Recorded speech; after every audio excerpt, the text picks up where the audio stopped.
Listen, the Washington Mystics just put belt to ass on Angel Reese and the Chicago Sky. Sonia Citron was out there cooking with hot grease. Stir the pot, stir the pot. Keep cooking, Sonia.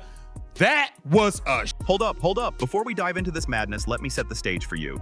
The Chicago Sky just took another brutal L against Washington, 103-86. Now, Angel Reese did put up her usual double-double, 22 points, 13 rebounds, but here's where it gets spicy. Let's get it! Bang! Lack of awareness combined with a lack of ability to jump. Not great!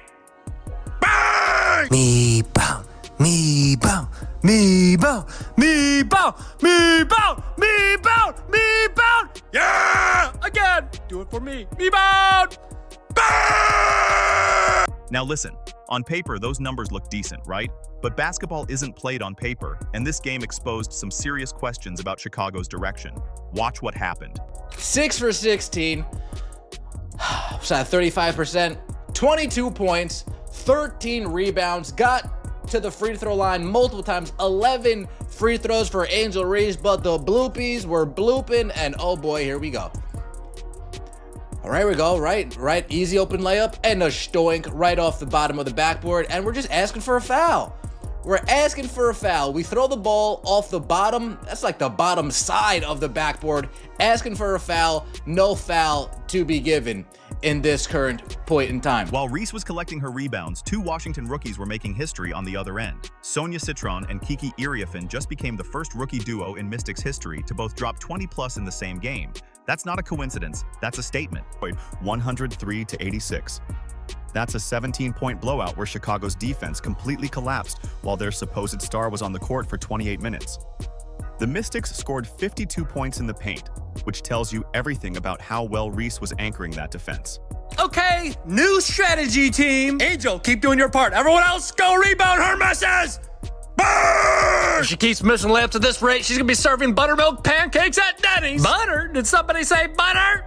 Butter pecan! Burn! At a certain point, you just gotta applaud greatness. A rebound on her back? Are you kidding? Bang! Simon says, give me another pray-up. How about it? Bang! She really hit under the basket on a layup. Get this girl GPS. Bang! Everybody get up on your feet. It's time to meet and greet the most underpaid athlete. Bang! So here's the million-dollar question that has everyone talking.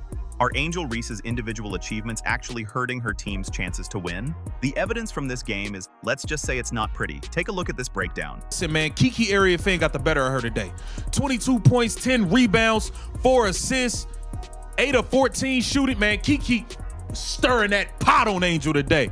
Listen, the Chicago Sky are trash. In Washington Mystics, you are a 500 team fighting for the playoffs. You are scrapping to get into that playoffs, and I respect it. Led by 2 rookie all-stars, and Angel Reese had the nerve to say they have the best young core in the league. Look, we need to talk about the elephant in the room. Chicago is sitting at 7-19, dead last in playoff contention. That's not just bad, that's historically terrible for a team with supposed talent. They've been on a 6-game skid that started even before Reese came back from injury.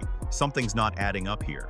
First of all, we all know the Indiana Fever had the best young core in the league with Aaliyah Boston and Caitlin Clark. Forget young core, that's probably the best duo, period. So, during that whole thing, when she said, yo, we the skyscrapers, best young duo in the league. When she said that, I told y'all, we all knew CC and AB was better. That's not even a conversation. I said, wait a second. Are y'all sure, Angel, are you sure you and Camila are better than Sonia, Citron, and Kiki? The last I checked, the Washington Mystics had 2 rookies that made the All-Star team.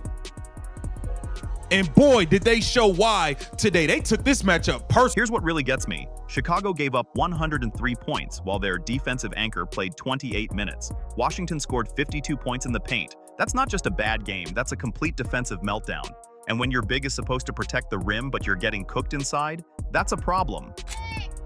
Spins on Reese, comes back. Yes, off the window. As she's saying, too small on the way back.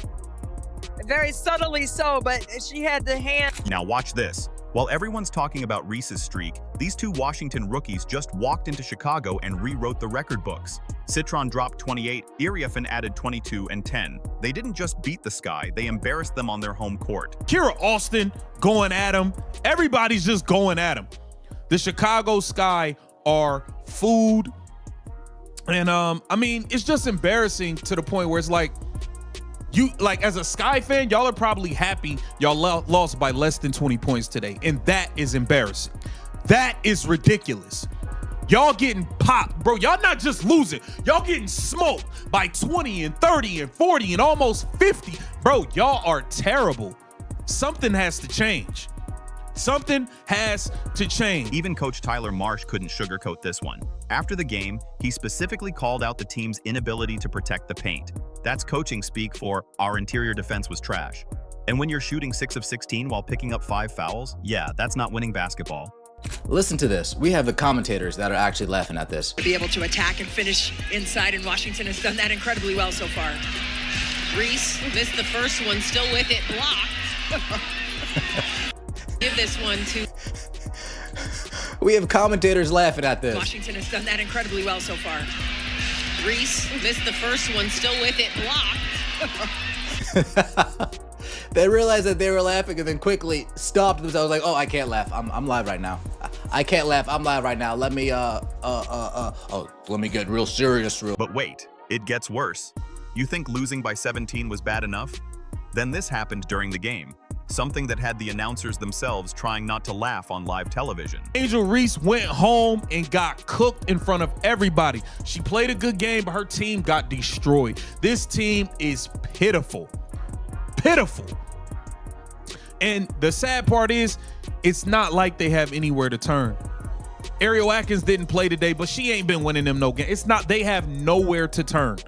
They went and made moves in the offseason as if they had a team to go out and win games and try to compete right now. Going and giving up your young draft pick for Ariel Atkins, going and getting Vandersloot, who's hurt. I mean, I just don't understand the direction they thought they were going in. But this has been malpractice from the management to the coaching to a lot of these players. Terrible. Y'all, this was brutal to watch. Shakira Austin didn't just score on Angel Reese, she hit her with the too small taunt on live TV. The disrespect was so obvious that the broadcast team couldn't help but point it out. That's the kind of moment that stays with you. All of you all that are gonna go home and write a biography on how wrong this is, you guys can kick rocks. What's up, fam? Candace Parker here. I'm gonna do a tier ranking of WNBA players. I'm gonna try. This wasn't just typical basketball trash talk. This was Austin making a statement about Chicago's entire defensive system while the cameras were rolling. When opposing players are taunting you on national TV and the announcers are trying not to crack up, that's when you know something's fundamentally broken. And Cameron Brink, I think, is, the unknown. So I put Cameron Brink on the C level, I think, just in terms of her kind of showing glimpses of what she's capable of. I think WNBA, with the space and her length and versatility, she's going to be able to have an impact on the defensive end immediately. Then you got Angel Reese. I put her right at that C level. So getting worked on the court should have been rock bottom, right? Wrong. Because this on-court embarrassment was just the appetizer. The main course was about to be served up on social media, courtesy of a WNBA legend who decided to keep it 100. I think in terms of being above, you have to be able to have the ability to carry a team, be a 1 or 2 option. I think Angel Reese is fantastic at her role, which is offensive rebounding. She showed and demonstrated so much growth in that first year. I think that this is my tier. And when Candace Parker, 3-time champion, 2-time MVP, ranks you as a C-tier player on her podcast, you've got 2 choices: prove her wrong on the court or start a Twitter war. Guess which route Angel Reese chose? We have her reposting this. I'd be mad too if a girl who was beautiful, rich, famous, rich and famous, lifestyle of the rich and the famous. They always complaining, always complaining. Shout out to Good Charlotte, man. They were a quality band. They were a quality band. And well liked among her peers, comes in, breaks my records, gets promotion, brand deals I couldn't get, and then has the audacity to steal my vet. I'd be bitter. Angel Reese reposted that. And then Angel Reese puts out her own tweet. Clout is one hell of a drug. Like, it really gets to a point. Oh, shots fired. Shots fired. Parker didn't mince words. She put Reese in the C tier and asked a simple question. What player are you taking Angel Reese over? She's talking about players who can carry teams, be primary options, and apparently that list doesn't include Reese. Asia Wilson, reigning MVP, couple Defense Player of the Years, 2 championships. If there was something higher than S, I would definitely put her up there. But Nafisa Collier, she's up there with top tier with Asia. Just her ability to play on both sides of the ball, pump fake, she's gonna make you choose wrong. I know you guys are gonna say I'm biased because I'm putting all 4s at the S, but the 4s run the league. Don't ever forget that.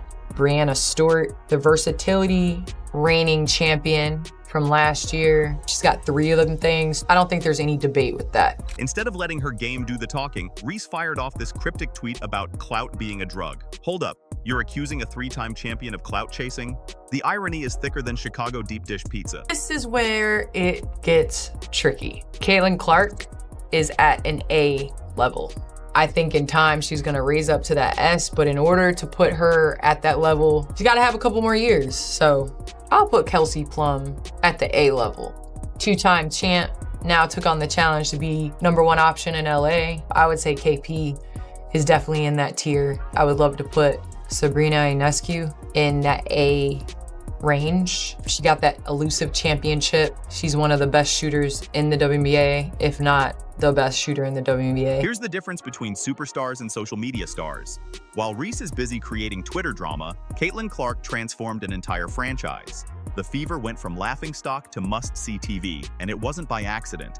And yet again, her fans have talked her into another one-sided beef. The other side doesn't know that they're beefing, but as far as Angel Reese is concerned, as far as the Reese's Pieces are concerned, oh, it's beef and it is on site. The last one-sided beef, you guys know. This current one-sided beef started innocently when Candace Parker was asked to ranked players who were clearly better than Angel Reese. The Reese's Pieces threw a temper tantrum, tagged Angel so many times, tweeted about it so many times, that now Angel Reese is convinced in her own mind, oh, this actually is beef.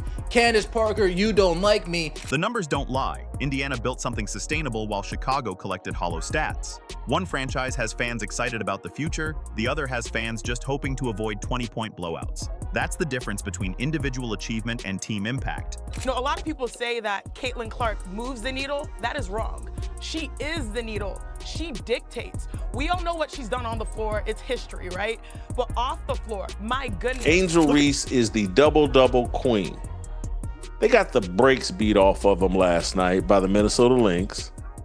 Angel Reese's double-double, I think 11 points, 11 rebounds, was meaningless and insignificant. Caitlin Clark is a superstar, not a female superstar. She is a superstar. We were coming to see Caitlin Clark play. She moves the needle. The WNBA has been looking for someone who moves the needle. So here's where we stand. Chicago's 7-19 record proves that empty stats don't equal winning basketball. While some players build championship foundations, others build follower counts. Real recognize real, and the game always tells the truth. What do you think? Is Angel Reese helping or hurting her team? Drop your thoughts below and let's keep this conversation going.